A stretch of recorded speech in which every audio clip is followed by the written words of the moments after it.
Being an anime fan can feel overwhelming sometimes. The sheer abundance of new shows releasing year after year basically guarantees that you're never going to be able to watch everything. This is where the popular 3-episode rule comes into play. If you aren't hooked by the 3rd episode of an anime you're watching, you drop the show and never look back. Except for One Piece, you gotta wait like 30 episodes. With this holy rule, you can cut a path through the endless ocean of garbage to the priceless gems on the other side. 3 episodes? You expect me to sit through 3 episodes? Do you understand how much anime there is? 3 episodes? That's like an hour. You want me to waste an hour of my life figuring out if I want to watch one anime? Do you think I'm made out of time? We are all feeble, very mortal creatures constantly marching towards our inevitable oblivion, and you want me to watch 3 episodes? We have to go deeper.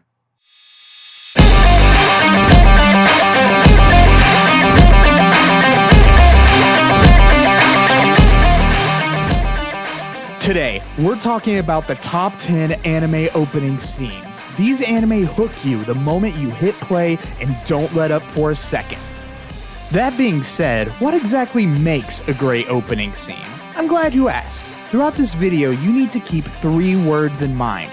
Number 1, establish. An opening scene should establish both the setting and tone of the story. In terms of setting, we should be able to glean certain information such as time period, geological location, or whether or not this is our world or another altogether. We should also be given a taste of what we can expect from an anime tonally. Number 2, introduce. Characters are the lifeblood of anime, so we should be introduced to one or more of the key characters in the opening scene. That being said, this doesn't just mean putting the character's face on screen and saying what their name is. The opening scene should say something about that character, like history or personality. And finally, number 3, intrigue. A good opening scene for any anime should make the viewer care about what's happening. Setting, characters, and tone mean nothing if you can't pique the audience's interest. Maybe some kind of mystery needs to be unraveled, or something dark and tragic occurs. Even just throwing us in the middle of an action scene without context can be pretty exciting. That being said, none of these are by any means rules, more so guidelines. Different animes try different things, and by no means does that make them bad. However, the best anime opening scenes tend to keep these 3 elements in mind, including the first anime in our top 10.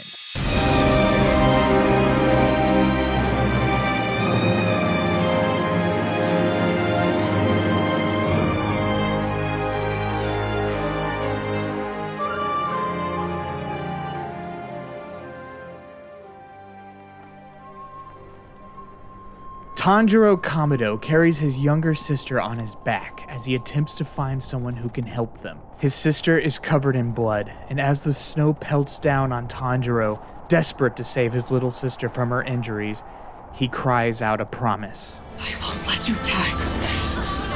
I promise I'll save you. Your big brother's got you. Not only does the opening scene of Demon Slayer cast a dark and somber tone, but it makes the viewer ask questions as well. What horrible circumstance has led to our hero having to carry his sister through the snowy woods in order to save her from dying? And if they're brother and sister, then what happened to the rest of their family? Oh.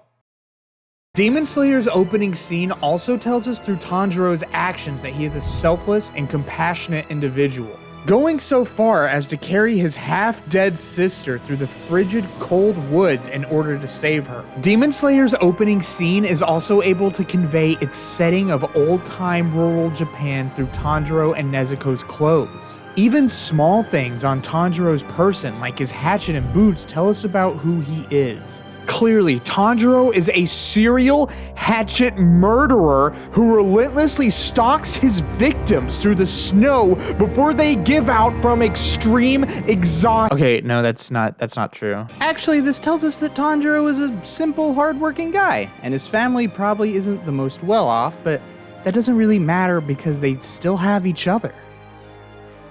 Oh, wait.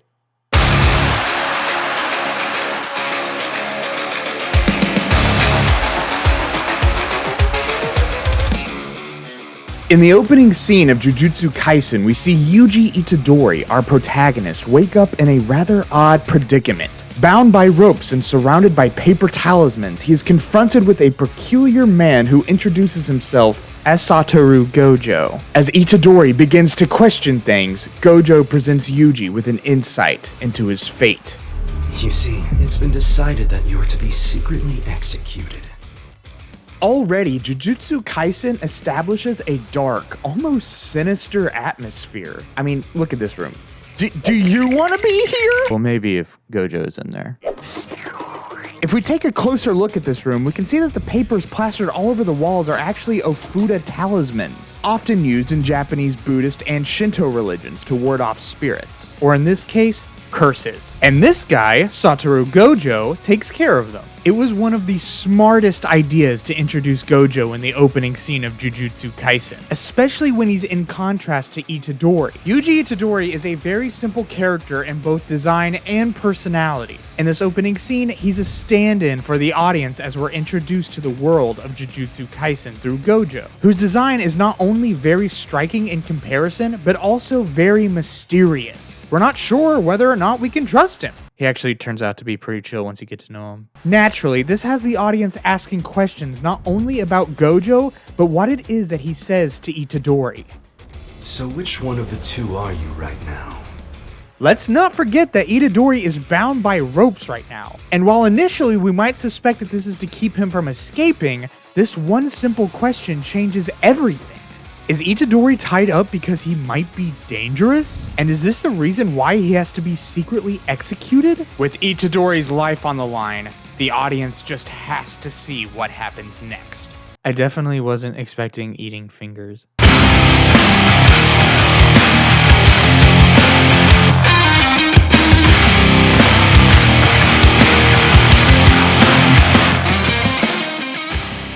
We find ourselves in the midst of a massive space battle, during which we are introduced to two characters. And when the opening scene to your anime has characters saying stuff like this, I'll use the fabric of space-time to wring them out of existence! I'm sorry, what? He then activates something called Gurren Lagann before we are greeted with a panning shot of the ship, which is actually revealed to be a giant face.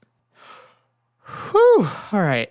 So, obviously everything here is awesome, but the reason this scene works so well is because it stays in the back of your mind for the rest of the anime. In the scene following immediately after, we are introduced to this little runt, Simone. He digs tunnels for his pathetic little village. However, on closer inspection, it doesn't take a genius to put together that these two are one and the same. So naturally we're thinking, how do we go from this to this?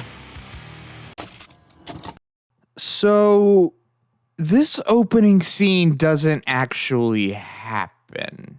Something to keep in mind about anime production is that nothing is always set in stone. When the opening scene was conceived, Gurren Lagann's production team only had an idea of where the story was going to go. The details hadn't been fully fleshed out yet, and while the story does end up going in a direction like this opening scene in particular is basically nonsense because it doesn't actually occur. Take this guy for example. This is supposed to be Buta, Simone's little pig mole friend that he meets in episode 1, and while later Buta does speed up his evolution to gain a humanoid body through the use of spiral energy, trust me, it's weird even with context, he only gains that form for a few seconds, and even then, he looks nothing like this guy. Gurren Lagann's opening scene is basically a weird relic from an earlier point in the anime's production. That said, it still makes for a really strong first impression.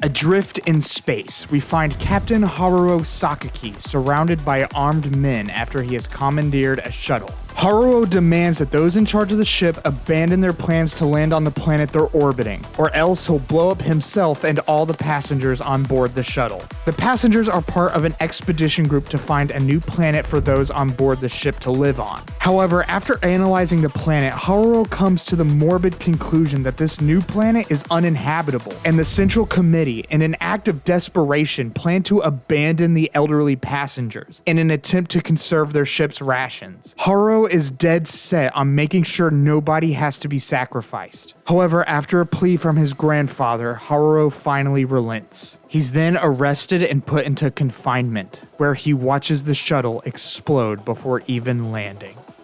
Jesus Christ. It's always great when an opening scene for an anime has the viewer asking questions. But Godzilla Planet of the Monsters stands out not only because you're wondering about the circumstances that have led to this scenario, but the moral crossroads that is being presented as well. Two opposing forces exercise extreme tactics to help preserve life. Haruo is invested in the life of the individual, while the Central Committee are more concerned with the fate of the human race as a whole. I want to ask you something.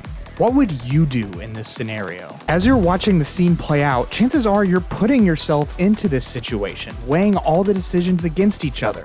In the end, the viewer makes their own moral judgment. It's not like it matters because Godzilla, he kills them all anyway. Like, oh my god, he just absolutely decimates them. There's like basically none of them left after he's done. Oh my god.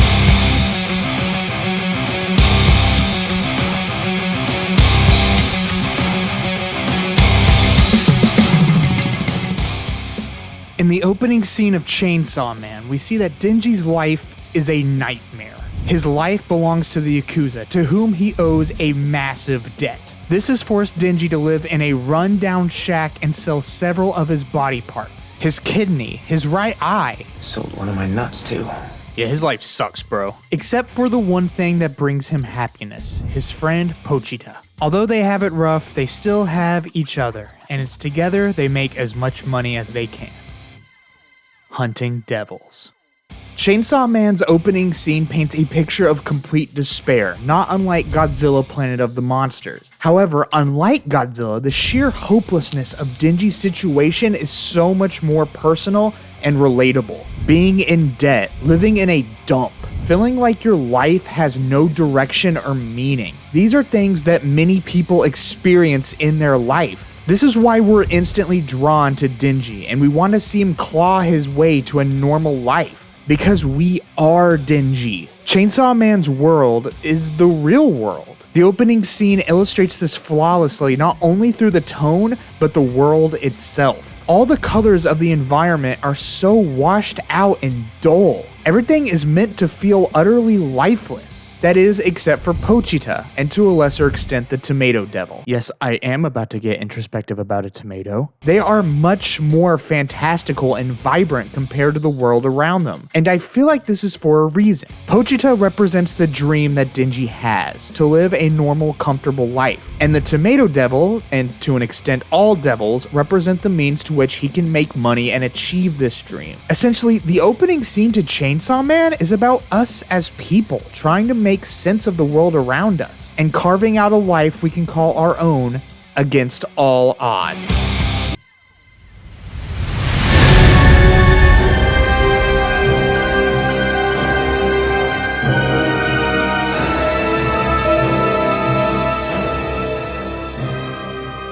Two children draw a strange circle on the floor in their basement. This is a transmutation circle, and these two children, Edward and Alphonse Elric, are young alchemists. As they begin their transmutation, we learn what alchemy is, the understanding and reconstruction of matter. In order for something to be created, something of equal value must be given. It is with this insight, things go horribly wrong.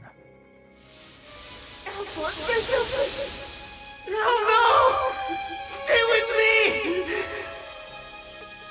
This wasn't supposed to...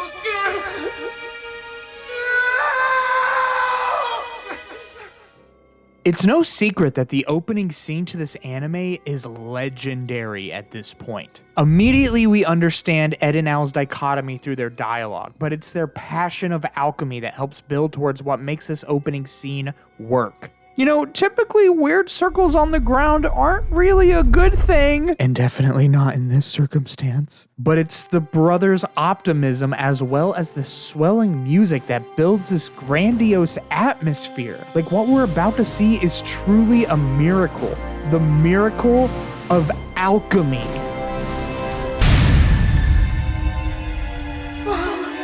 I'm sorry. Mom! It is now that we understand the full gravity of what has taken place here. The roller coaster of emotions we experience in just the opening scene alone is mind-boggling. We go from awe to uneasiness to dread to panic to absolute terror. It really is no wonder that the opening scene to this anime has gone on to form such a legacy. It simultaneously intrigues the viewer while also horribly scarring them.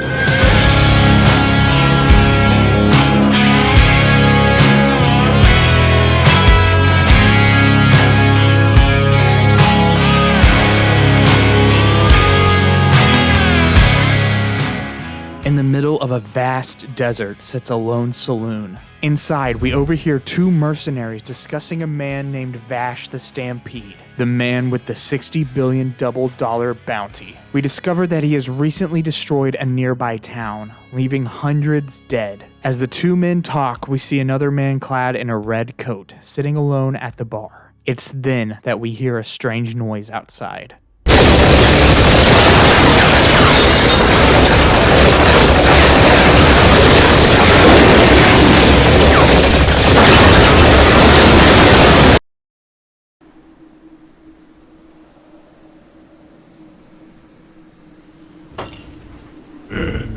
I finally found you.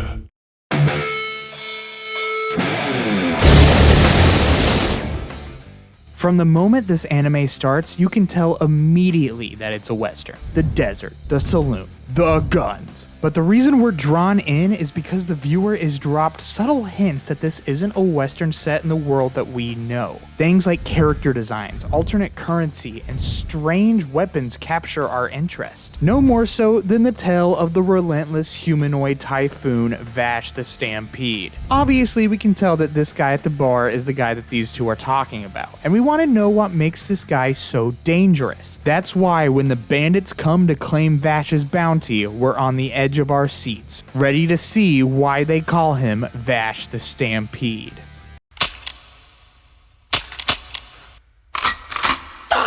Yeah, Vash is an idiot. What brings this opening scene from great to pure gold is when later in the episode we find out that Vash is nothing like what the stories paint him to be. Vash is actually a bumbling fool, and it's this revelation that takes the scene from an insanely cool intro to our hero to a comedy gold mine. A memorable opening scene is always a great accomplishment, but an opening scene that will then twist the context later down the line, making it hilarious on subsequent rewatches, makes it legendary.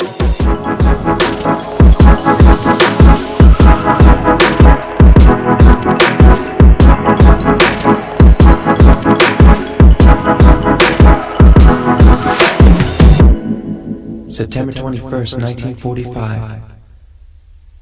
That was the night I died.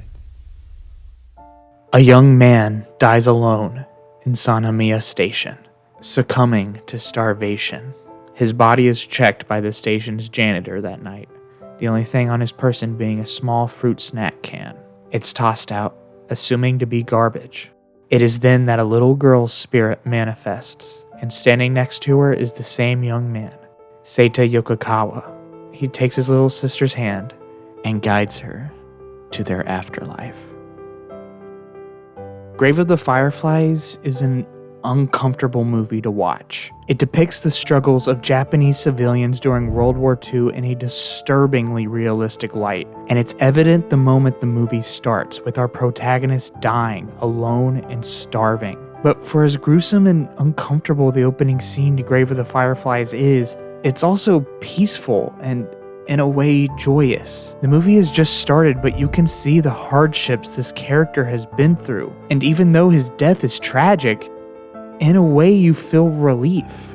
knowing that he no longer has to be put through his suffering. The emotions this scene elicits are real because they're steeped in true tragedy. This anime is based on a semi-autobiographical short story written by Japanese author Akiyuki Nosaka, loosely inspired by his experiences losing his family during World War II.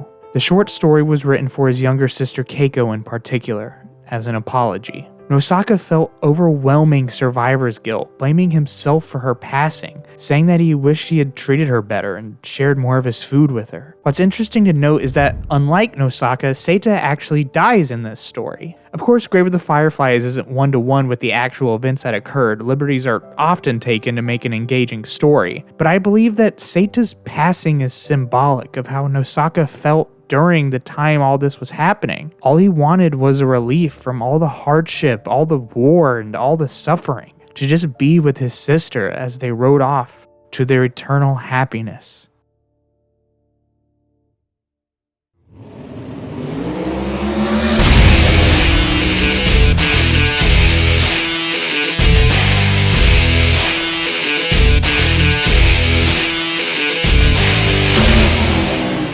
We find ourselves in the middle of an intergalactic race. Here we're introduced to each racer one by one, most notably a man named JP. Oh, I mean, he's like in last place. I don't really see how that's very noble. Oh my god! JP effortlessly climbs his way to the leader's position. However, we soon learn that this race is actually fixed. JP has been given orders by someone high up on the criminal food chain to purposefully lose this race. JP, however, is in this for keeps, dead set on being the first to cross the finish line. And right as he is about to solidify his victory,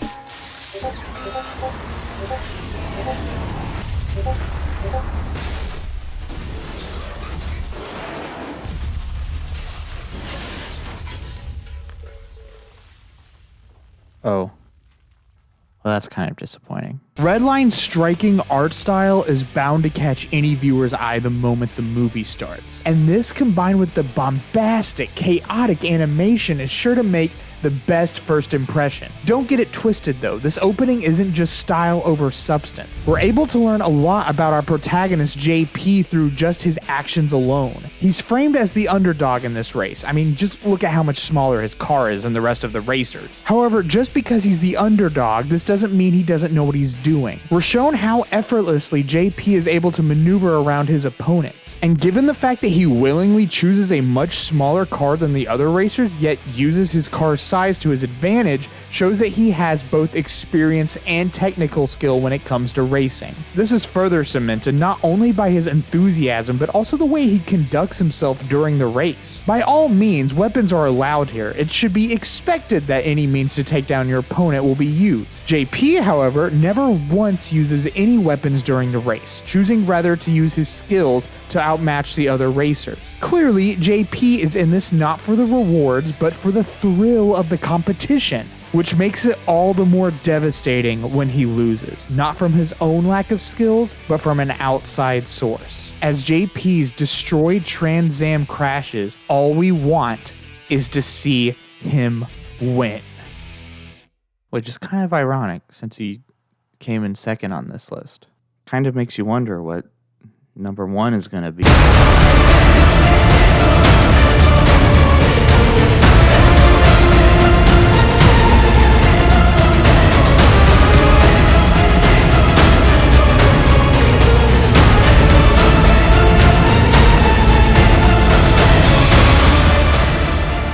I don't even have to summarize the opening scene for Attack on Titan. Chances are you already know it, and if you don't, you can understand what's going on from the visuals alone. And that is the true power of this anime's opening scene. How much it is able to convey about the world, the characters, and the plot through barely anything.